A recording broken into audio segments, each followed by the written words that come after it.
শেখ হাসিনা বাংলাদেশে ফিরবেন, ফিরতে চান, এরকম আলোচনা বেশ কিছু হয়েছে। তিনি টাইমস অফ ইন্ডিয়াকে বলেছেন, এনডিটিভিকে বলেছেন, কিন্তু সবশেষ রয়টার্সকে দেওয়া যে ইন্টারভিউতে তিনি বলেছেন যে তিনি ডিসেম্বরের মধ্যে বাংলাদেশে ফিরতে চান। এটা আলোড়ন তুলেছে সবচেয়ে বেশি ভাবে, এবং তিনি যে ঘোষণাটা দিয়েছেন ডিসেম্বরের মধ্যে বাংলাদেশে ফিরতে চান, এটা একটা খুবই ঝুঁকিপূর্ণ এবং তাৎপর্যপূর্ণ ঘোষণা। আমাদের এখানে যারা ভারতীয় সাংবাদিকরা শো করেন, তাদের সোর্সে আমরা যখন জানি, তখন তারা বলছেন যে তারা শেখ হাসিনাকে খুব কনফিডেন্ট দেখতে পান এবং শেখ হাসিনা দেশে ফিরবেনই, তাদের ভাষায় তাদের বাহিনী দেশে ফিরে আসবেন, তাদের বোন বাংলাদেশে ফিরবেন। এটার ব্যাপারে শেখ হাসিনা খুবই সাংঘাতিক রকম অটল আছেন, এবং এই ব্যাপারে তিনি দফায় দফায় ভারতে মিটিং করছেন তার সমমনা যারা, এবং তার সঙ্গে যারা দেখা করে এসছেন তাদেরও সোশ্যাল মিডিয়া, আমি যদি নাম না ধরেও বলি, সোশ্যাল মিডিয়া ধরে বক্তব্য প্রকাশ করলে তারা বলছেন যে হ্যাঁ, তারা যতবারই দেখা করতে গেছেন তাদের কাছে শেখ হাসিনা বলেছেন তিনি দেশে ফিরবেন।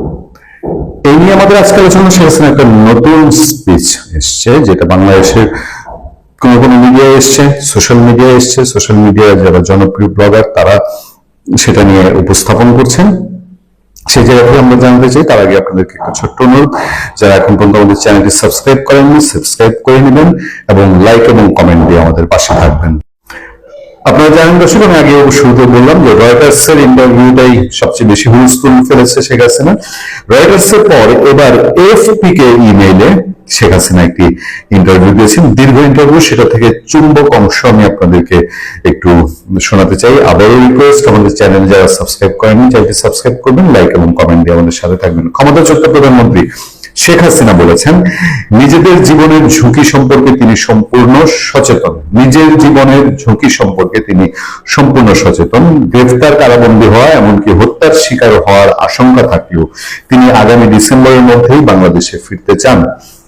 দেশের ভেতরে কেউ কেউ তার বিরোধী শিবির যারা, তারা এটাও বলছে শেখ হাসিনা যেখানে সে নামবেন সেখানেই তার ফাঁসি কার্যকর করা হবে। ফলে তার জীবন যে ঝুঁকি থাকতেই পারে যদি তিনি সত্যি সত্যি ফিরেন, সেটা বলার অপেক্ষা রাখে না। বার্তা সংস্থা এএফপিকে ইমেইলে দেওয়া এক সাক্ষাৎকারে 78 বছর বয়সী শেখ হাসিনা বলেন, আমাকে হত্যা করা হতে পারে, আমাকে গ্রেফতার করা হতে পারে, আমাকে কারাগারেও পাঠানো হতে পারে, আমি আমার পরিণতি সম্পর্কে পুরোপুরি সচেতন। তারপরও দেশে ফিরতে চাই, কারণ আমার দেশের মানুষ আমাকে ডাকছে।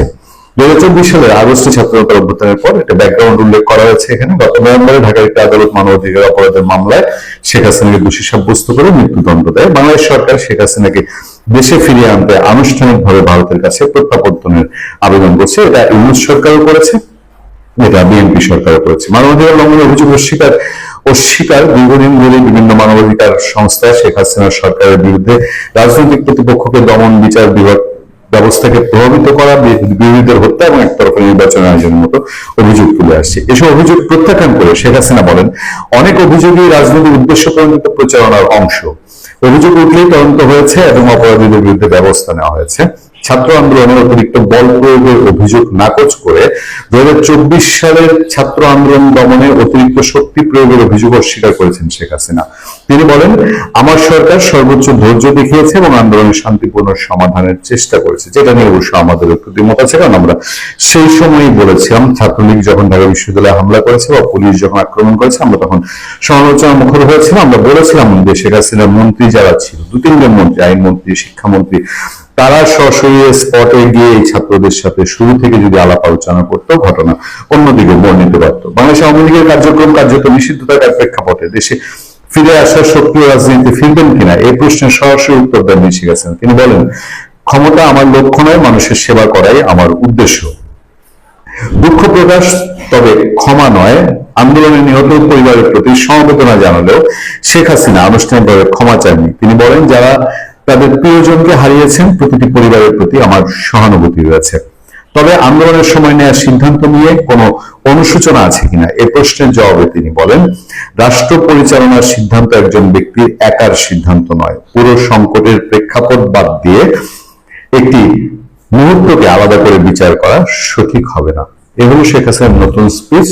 আমরা বিভিন্ন দিকে হান্ট করার চেষ্টা করেছি, সার্চ করার চেষ্টা করেছি যে শেখ হাসিনা ফিরে আসার বিষয়টা আসলে কোন পর্যায়ে আছে। আমরা যেটুকু আমরা বুঝতে পারছি, আমাদের বিশ্লেষণ, যে শেখ হাসিনা কোনো একটা কিছু উনি হয়েছে, এটা এটা হতে পারে সরকারের সাথে কোনো সমঝোতা আলাপ আলোচনার পথ, সেটা হলে মন্দ কিছু না। এটা হতে পারে আন্তর্জাতিক পরিমণ্ডলে তার কোনো একটি আশ্বাস বা কোনো একটি মেকানিজম, সেটাও হতে পারে। কিন্তু তার নেতাকর্মী অথবা তার সমর্থকদের কাছে এই বিষয়ে স্পষ্ট কোনো মেসেজ বা কোনো ধরনের ইনফরমেশন নেই। আমরা গোয়েন্দা সূত্রে যেটুকু জানতে পারি যে দেশের ভেতরে শেখ হাসিনা তার সংগঠনকে মাঠ পর্যায় পর্যন্ত, ইউনিয়ন লেভেল পর্যন্ত তিনি গোছানোর মতো করে ওই টেলিগ্রাম গ্রুপ বা অন্যান্য তাদের যেসব গ্রুপ আছে এইসব গ্রুপে নানান রকম যোগাযোগ করছেন। এর সাথে তার ডিসেম্বরে ফিরে আসার কোনো সম্পর্ক আছে কিনা সেটা অবশ্য আমাদের কাছে এই মুহূর্তে পরিষ্কার নয়। ফলে শেখ হাসিনা বারবার এই ঘোষণা যে তিনি ডিসেম্বরে আসছেনই, এইটা আস্তে আস্তে বদ্ধমূল হয় কিনা যে হ্যাঁ ডিসেম্বরে তিনি ফিরে আসছেন, তারপরে হুইটস নেক্সট, তারপর কি হতে পারে এই ব্যাপারে ধারণা পেতে নিশ্চয়ই আরো কয়েক মাস অপেক্ষা করতে হবে। এএফপিকে দেয়া জননেত্রী শেখ হাসিনার একটা সাক্ষাৎকার 10-11 ঘন্টা আগে প্রকাশিত হয়েছে এবং সেটা আবার বাংলাদেশ সহ সারা বিশ্বের অনেক জায়গায় আবার খবর হয়েছে। শেখ হাসিনা দেশে ফিরবেন, এটা আসলে সবসময় আন্তর্জাতিক খবর। শেখ হাসিনার দেয়া এই সাক্ষাৎকারের কোন অংশটা গুরুত্ব দিতে হবে, কোন অংশটাকে তেমন গুরুত্ব দিতে হবে না, বা কিভাবে এই বক্তব্যগুলো পড়তে হবে সেটা নিয়ে এই এই ভিডিওটা করছি।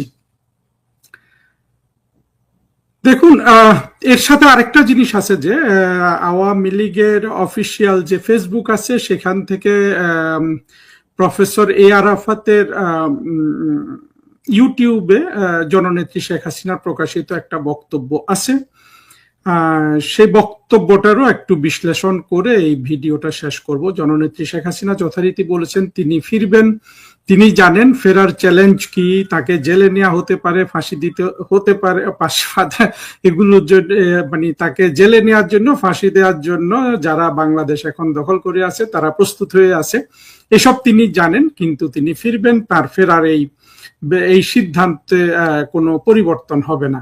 এটা তো সঠিক কথা। যারা প্রথমেই শুনেছিলেন যে শেখ হাসিনা একটা ডেট দিয়েছেন ফিরবেন, আমরা যারা শেখ হাসিনার কর্মী কিংবা যারা শেখ হাসিনাকে চেনেন, শত্রু এবং মিত্রপক্ষে সবাই জানেন যে শেখ হাসিনা এইরকম একটা কথা না বুঝে বলেননি, সিদ্ধান্ত না নিয়ে করেননি, এখন তিনি ফিরবেন। সোজা কথা, এই ফেরার ক্ষেত্রে যেসব রিস্ক আছে সেগুলা বলছেন, কিন্তু জননেত্রী শেখ হাসিনা এগুলা বলছেন এই জন্য যে এই জিনিসগুলো বলতে হয়। উনি কি বলবেন? উনি কি বলবেন যে আমি গিয়েই তারেক রহমানের সরকারকে ফেলে দিব এবং আমি প্রধানমন্ত্রী হয়ে বসে যাব, এটা বলবেন তিনি? কিন্তু এটা বলবেন না।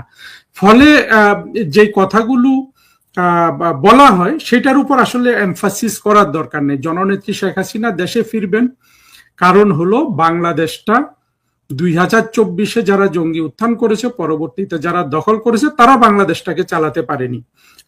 আমাদের বক্তব্য পরিষ্কার, এবং প্রধানমন্ত্রী শেখ হাসিনার ইন্টারভিউতে ওই বক্তব্যটা পরিষ্কার।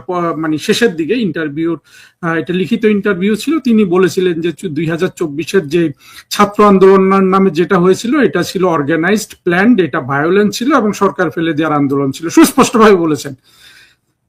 আর উনি ওইখানে যেটা নিয়ে সবাই ওনাকে খোঁচায় যে আপনি কি ক্ষমা চাইবেন, এক স্পষ্ট শেখ হাসিনা এটা নিয়ে কোনো কথাই বলেননি। তিনি বলেছেন যে যারা মারা গেছে তাদের সবার পরিবারের কাছে তিনি সমবেদনা জানান, কিন্তু তিনি যেটা বলেছেন যে রাষ্ট্র চালাতে গেলে একটা ছোট ঘটনা বা একটা ইনস্ট্রাকশন আইসোলেটেড দেখার কোনো মানে সেটাকে পৃথক করে দেখার কোনো সুযোগ নাই, সামগ্রিক বিষয়টা দেখতে হবে। সত্যকার হলো যে সামগ্রিক বিষয়টা আমরা বিভিন্ন বক্তব্যে বলে আসি, সেটা হলো প্রধানমন্ত্রী শেখ হাসিনা 2024-এর জঙ্গি উত্থানকালে বাংলাদেশের প্রধানমন্ত্রী ছিলেন, চিফ এক্সিকিউটিভ, রাষ্ট্রের প্রধান নির্বাহী কর্মকর্তা।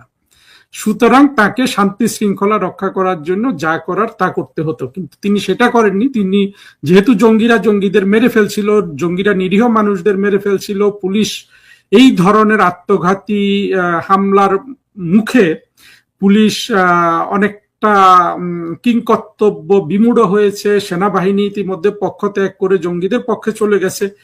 এই অবস্থাতে শেখ হাসিনা চাননি যে আর মানুষ মরুক, সেই জন্য তিনি স্পষ্টভাবে তখনকার পররাষ্ট্রমন্ত্রী ডক্টর হাসান মাহমুদের সাথে তার একটা বক্তব্য, যেটা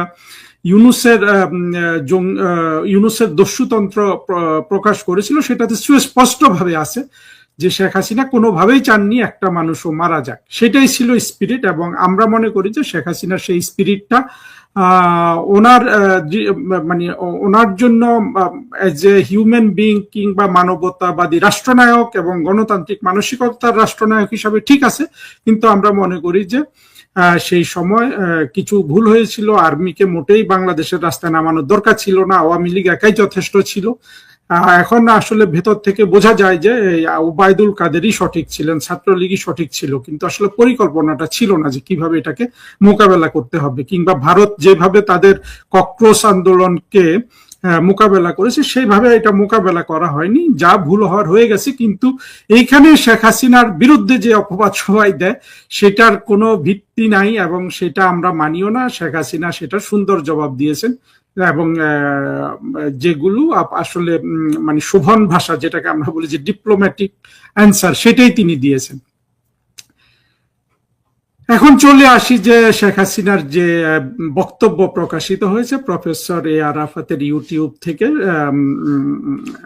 হয়ে আওয়ামী লীগের ফেসবুকে যেটা শেয়ার করা হয়েছে, সেখানে অবশ্য জননেত্রী শেখ হাসিনা আরো গুরুত্বপূর্ণ কথা বলেছেন। এই বক্তব্যে যেটা থাম্বনেল করা হয়েছে সেটা আসলে সবচেয়ে মানে বক্তব্যটা সবচেয়ে কম গুরুত্বপূর্ণ অংশ নিয়ে থাম্বনেল করা হয়েছে। তিনি বলেছেন যে ওই একই কথা যেটা এএফপির সাক্ষাৎকারেও আছে, যে হামলা মামলা জেল জুলুম মৃত্যু এগুলা জেনেও কিন্তু আমি এবং আমার কর্মীরা এসে দরকার হলে জেলে যাবে, এরকম একটা কথা। আমি পুরো থাম্বনেলটা ভুলে গেছি, কিন্তু শেখ হাসিনার বক্তব্যে আসলে এটা ছিল একেবারে ব্র্যাকেটের মধ্যে মার্জিনের একটা মন্তব্য। মূল বক্তব্যটা ছিল ইউনুস কে মানুষ চিনতে পেরেছে, বাংলাদেশের মানুষ মনে করতো ইউনুস দেশ চালালে দেশের অনেক কিছু ভালো হবে, কিন্তু দেখা গেছে যে ইউনুস ভণ্ড প্রতারক শোষক, ইউনুস ডাকাত, ইউনুস একটা বাটপার।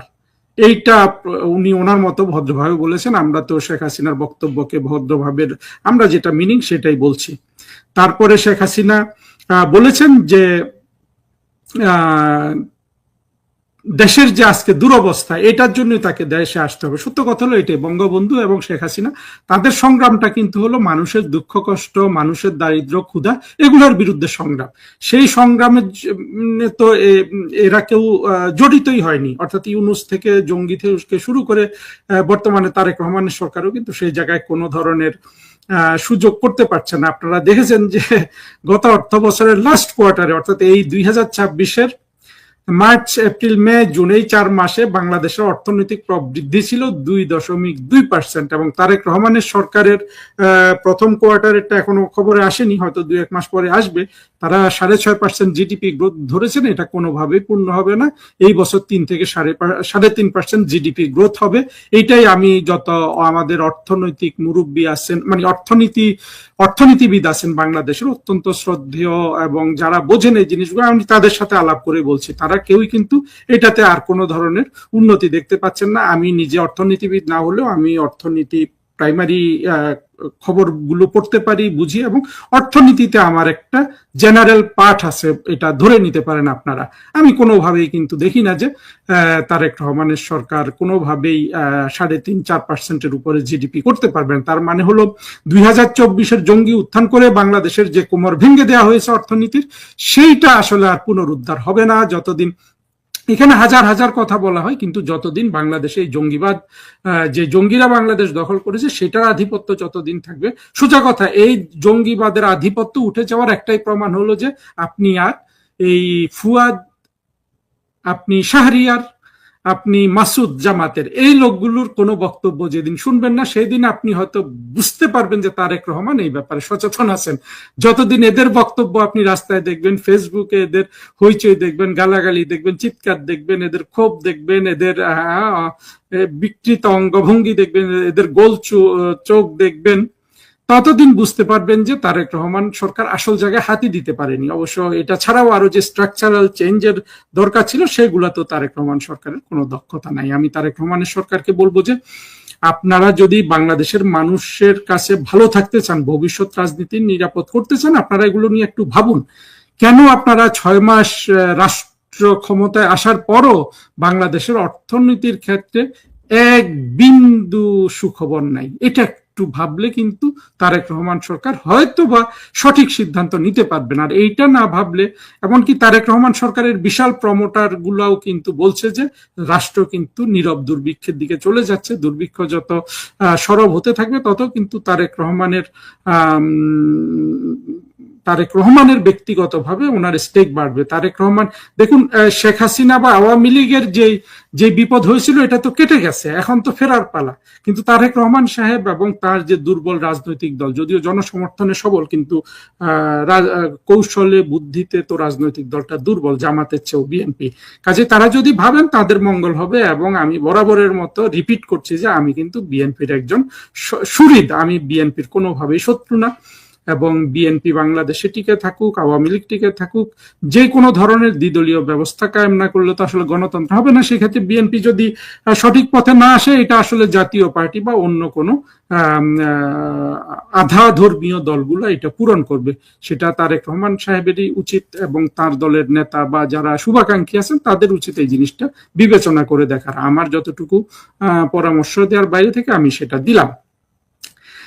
যে কথাটা বলে এই ভিডিওটা শেষ করব, শেখ হাসিনা সবচেয়ে গুরুত্বপূর্ণ যেটা বলেছেন সেটা হলো যে মুক্তিযুদ্ধের চেতনা ধরাশায়ী হয়েছে, সেটাকে রক্ষা করার কথা তিনি বলছেন। আমাদের জন্য এটা অত্যন্ত সুখবর যে প্রধানমন্ত্রী শেখ হাসিনা এখন যত বক্তব্য রাখছেন সেখানে তিনি মুক্তিযুদ্ধের মূল্যবোধ বা মুক্তিযুদ্ধের চেতনার কথাটা তিনি বারবার আনছেন, যেটা আমাদের জন্য অত্যন্ত প্রয়োজনীয়। আমি বারবার বলছি, বঙ্গবন্ধুর আদর্শ, আওয়ামী লীগের আদর্শ, শেখ হাসিনার আদর্শ এবং বাংলাদেশের বেঁচে থাকা, এটা কিন্তু মুক্তিযুদ্ধের চেতনার সাথে সরাসরি জড়িত।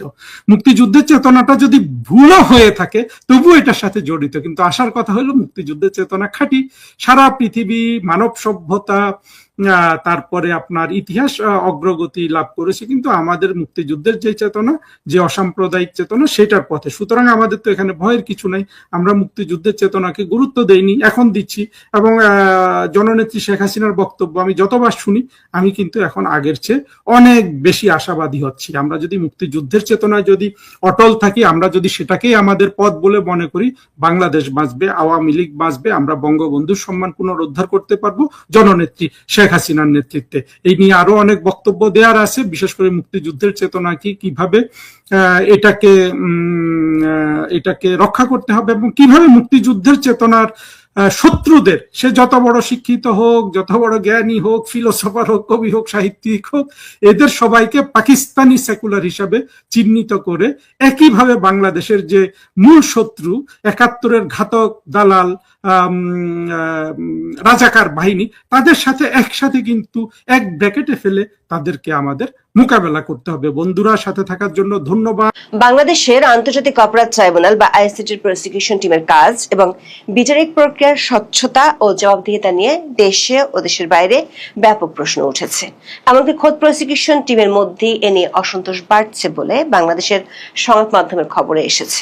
বর্তমান বিএনপি সরকারের শুরুতে ঢেলে সাজানোর পর অন্তর্বর্তী সরকার আমলের প্রসিকিউশন টিম সম্পর্কে 3টি গুরুতর অভিযোগ পাওয়া গিয়েছিল। জামিন করিয়ে দেওয়ার জন্য কোটি টাকার ঘুষ কেলেঙ্কারি, ঘুষ নিয়ে অভিযুক্তকে রাজসাক্ষী বানানোর অভিযোগ ছিল অন্তর্বর্তী সরকার আমলে নিয়োগ পাওয়া 2 প্রসিকিউটরের বিরুদ্ধে। সাথে রয়েছে ট্রাইব্যুনালের সিসিটিভি ফুটেজ গায়েবের অভিযোগ। এসব অভিযোগ তদন্তে গঠিত ফ্যাক্টস ফাইন্ডিং কমিটি 20 দিনের মধ্যে তদন্ত প্রতিবেদন দেওয়ার কথা বলেছিল, কিন্তু বাস্তবতা হলো 4 মাস পরে এসেও কোনো তদন্ত রিপোর্ট পাওয়া যায়নি। শুধু তাই নয়, ঘুষের বিনিময়ে অভিযুক্তকে রাজসাক্ষী বানানোর অভিযোগ যে প্রসিকিউটরের বিরুদ্ধে, সেই গাজী মোনার হোসেন তামিম এখনো বহাল তবিয়তে আছেন। পুরাতন এই 3টি অভিযোগের সাথে নতুন আরো 2টি অভিযোগ উঠে এসেছে। একটি হলো আইসিটিতে গুম নির্যাতনের অভিযোগে সেনা কর্মকর্তাদের বিরুদ্ধে দায়ের করা মামলাগুলোতে সাক্ষী হিসেবে এমন কয়েকজনকে উপস্থাপন করা হয়েছে যারা বিভিন্ন সময় জঙ্গি হামলা মামলার আসামি ও সাজাপ্রাপ্ত। নিজস্ব অনুসন্ধানে এমন কমপক্ষে 4 জন সাক্ষীর হদিস আমরা পেয়েছি। এসব মামলায় গুম কমিশনের যে প্রাথমিক প্রতিবেদনের ভিত্তিতে মামলাগুলোর চার্জশিট দাখিল করা হয়েছে তা নিয়েও প্রশ্ন তুলেছেন আসামি পক্ষের আইনজীবীরা। এ নিয়ে হাইকোর্টে দায়ের হওয়া একটি রিটের শুনানি চলছে। সবশেষ অভিযোগটি করেছে আন্তর্জাতিক মানবাধিকার সংস্থা হিউম্যান রাইটস ওয়াচ বা SRW। সংস্থাটি তাদের পর্যবেক্ষণে বলছে, এই ট্রাইব্যুনালের তদন্ত কর্মকর্তারা একাধিক মামলায় সাক্ষীদের কপি পেস্ট জবানবন্দি জমা দিয়েছেন এবং তার ভিত্তিতে চলছে বিচার কাজ। এসব অভিযোগের কারণে আন্তর্জাতিক মানবাধিকার সংস্থা ও দেশীয় আইনজীবীরা অভিযোগ করেছেন, বাংলাদেশের আইসিটি আন্তর্জাতিক আইনি মানদণ্ড সমুন্নত রাখতে ব্যর্থ হচ্ছে এবং রাজনৈতিক প্রতিপক্ষকে মিথ্যা অভিযোগে কারাবন্দী করে রাখছে। আওয়ামী লীগ সরকারের আমলে 2010 সালে 71-এর মানবতা বিরোধী অপরাধের বিচার করার জন্য আন্তর্জাতিক অপরাধ ট্রাইব্যুনাল বা আইসিটি গঠন করা হয়। তখন 1973 সালের আইনটি সংশোধন করা হয়। আওয়ামী লীগ আমলে দুটি ট্রাইব্যুনাল থেকে 55টি মামলার রায় হয়েছিল, যার মধ্যে মুক্তিযুদ্ধের সময় সংগঠিত মানবতা বিরোধী অপরাধের দায়ে 6 আসামির মৃত্যুদণ্ড কার্যকর হয়। এর মধ্যে 5 জনই ছিলেন জামাত ইসলামের তৎকালীন শীর্ষস্থানীয় নেতা। কিন্তু 24-এর 5ই আগস্ট রাজনৈতিক পট পরিবর্তনের পর আওয়ামী লীগের নেতাদের বিচারের জন্য বিশেষ এই আদালতটিকে বেছে নিয়েছিল তখনকার অন্তর্বর্তী সরকার। পাশাপাশি 71 সালের যুদ্ধাপরাধের চলমান মামলাগুলোর বিচার কাজ হঠাৎ করে বন্ধ হয়ে যায়। কয়েক দফা অধ্যাদেশ জারি করে আইসিটিতে জুলাই হত্যাকাণ্ডের বিচার শুরু হয়। 71-এর যুদ্ধাপরাধের মামলার আসামিপক্ষের আইনজীবীরা সকল স্বার্থের দ্বন্দ্ব ভুলে গিয়ে রাতারাতি হয়ে যান রাষ্ট্রপক্ষের আইনজীবী। ফেব্রুয়ারিতে ত্রয়োদশ জাতীয় সংসদ নির্বাচনের মাধ্যমে ক্ষমতার পালাবদল হলে আইসিটির প্রসিকিউশন টিমে পরিবর্তন আসে। 23 ফেব্রুয়ারি চিফ প্রসিকিউটরের পদ থেকে এক সময়কার জামায়াত ইসলামী নেতাদের আইনজীবী তাজুল ইসলামকে সরিয়ে দেওয়া হয়, তার জায়গায় নিয়োগ পান আমিনুল ইসলাম। তিনি দায়িত্ব নেওয়ার পর থেকে অন্তর্বর্তী সরকার আমলে দায়িত্ব পাওয়া একাধিক প্রসিকিউটরের বিরুদ্ধে অভিযোগ আসতে শুরু করে। এর মধ্যে সবচেয়ে বড় অভিযোগটি হলো জামিনে মুক্ত করা হবে এমন আশ্বাস দিয়ে এক আসামি স্বজনের কাছ থেকে কোটি টাকা চাওয়া। জুলাই আন্দোলনের সময় সংগঠিত মানবতা বিরোধী অপরাধের একটি মামলায় গ্রেপ্তার হওয়া সাবেক সংসদ সদস্য ABM ফজলে করিম চৌধুরীকে জামিনে মুক্ত করা হবে এমন আশ্বাস দিয়ে তার পরিবারের কাছে 1 কোটি টাকা চান তৎকালীন প্রসিকিউটর মোহাম্মদ সাইমুম রেজা তালুকদার। প্রথম আলো ও নেত্র নিউজে এ বিষয়ে গত 10ই মার্চ যৌথ অনুসন্ধানী প্রতিবেদন প্রকাশ করে। সেদিনে চিফ প্রসিকিউটরের কার্যালয় ঘটনাটি তদন্তে 5 সদস্যের ফ্যাক্টস ফাইন্ডিং কমিটি গঠন করে, কিন্তু ফ্যাক্টস ফাইন্ডিং কমিটি 4.5 মাসেও প্রতিবেদন দিতে পারেনি। গত 21শে এপ্রিল দৈনিক প্রথম আলোতে প্রকাশিত এক প্রতিবেদনে বলা হয়, এই 1 কোটি টাকা চাওয়ার কথোপকথনের ভিডিও জেনুইন বলে নিশ্চিত হয়েছিল আন্তর্জাতিক অপরাধ ট্রাইব্যুনালের চিফ প্রসিকিউটরের কার্যালয় গঠিত তথ্যানুসন্ধান কমিটি। গত 13 জুন প্রথম আলোর ফলো আপ প্রতিবেদনে বলা হয়, কল রেকর্ড জেনুইন বলে স্বীকার করার পরও ট্রাইব্যুনালের ফ্যাক্টস ফাইন্ডিং কমিটি 3 মাসেও রিপোর্ট দেয়নি। এর মধ্যে আরো 1.5 মাস পার হয়ে গেলেও অবস্থা একই আছে। প্রথম আলো ওই প্রতিবেদনে বলা হয়েছে, কেন প্রতিবেদন দিতে দেরি হচ্ছে সে সম্পর্কে আন্তর্জাতিক অপরাধ ট্রাইব্যুনালের চিফ প্রসিকিউটরের কার্যালয় বলছে, পারপাসলি বা উদ্দেশ্যপূর্ণভাবে নয়, বিভিন্ন পরিস্থিতির কারণে প্রতিবেদন দিতে পারেনি কমিটি। জামিন করিয়ে দেওয়ার জন্য কোটি টাকা চাওয়ার অডিও রেকর্ড ফাঁস হওয়ার পর সাইমুম রেজা তালুকদারকে মামলাটি থেকে সরিয়ে দিয়েছিলেন ট্রাইব্যুনালের তৎকালীন চিফ প্রসিকিউটর মোহাম্মদ তাজুল ইসলাম। তবে সাইমুমের বিরুদ্ধে আর কোনো ব্যবস্থা নেননি তিনি। ট্রাইব্যুনালের অন্যান্য দায়িত্ব থেকেও সাইমুমকে সরানো হয়নি। এরপর 9 মার্চ প্রসিকিউটর পদ থেকে পদত্যাগ করেন সাইমুম। হিউম্যান রাইটস ওয়াচ এক বিজ্ঞপ্তিতে বলেছে, ট্রাইব্যুনালের প্রসিকিউশনের এই টিম 4 মাসের তদন্ত শেষ করতে না পারলেও ফজলে করিম চৌধুরীর বিরুদ্ধে দায়ের হওয়া মামলাটির অভিযোগ গঠনের কাজ চালিয়ে গেছেন এবং আগামী 6 আগস্ট বিচার শুরু হতে যাচ্ছে। তাজুল ইসলামের অধীন আইসিটি প্রসিকিউশন টিমের বিরুদ্ধে ওঠা দ্বিতীয় অভিযোগটিও ছিল ঘুষের। গত 24শে ফেব্রুয়ারি দৈনিক প্রথম আলোর খবরের শিরোনাম ছিল, বিদায়ের দিনে দুর্নীতির অভিযোগ এক প্রসিকিউটরের, তাজুল বললেন মিথ্যা। এই অভিযোগটি করেছিলেন ট্রাইব্যুনালেরই আরেক প্রসিকিউটর BM সুলতান মাহমুদ। গত 23শে ফেব্রুয়ারি তিনি ফেসবুক পোস্টে অভিযোগ করেন, আশুলিয়ার 7 জনকে হত্যা ও 5টি মরদেহ পোড়ানোর অভিযোগে মানবতা বিরোধী অপরাধের মামলার আসামি পুলিশের সাবেক উপপরিদর্শক শেখ আফজালুল হকের স্ত্রী এক সন্ধ্যায় ভারী ব্যাগ নিয়ে প্রসিকিউটর তামিমের কক্ষে প্রবেশ করেছিলেন। তার দাবি, বিষয়টি তখনকার চিফ প্রসিকিউটর তাজুল ইসলামকে জানানো হলেও কোনো ব্যবস্থা নেওয়া হয়নি। সুলতান মাহমুদের অভিযোগ অনুযায়ী তামিম পরে সবার সামনে স্বীকার করেছিলেন, আফজালের স্ত্রী তার কক্ষে প্রবেশ করেছিলেন। পরবর্তীতে আফজালকে রাজসাক্ষী করা হয় এবং চূড়ান্ত রায়ে তাকে ক্ষমা করে আদালত। একই পোস্টে সুলতান মাহমুদ অভিযোগ করেন, চিফ প্রসিকিউটরের চেয়ারকে টাকা বাড়ানোর মেশিন বানিয়েছিলেন তাজুল ইসলাম। তিনি অর্থের বিনিময়ে রাজসাক্ষী বানিয়ে আসামিকে ছাড়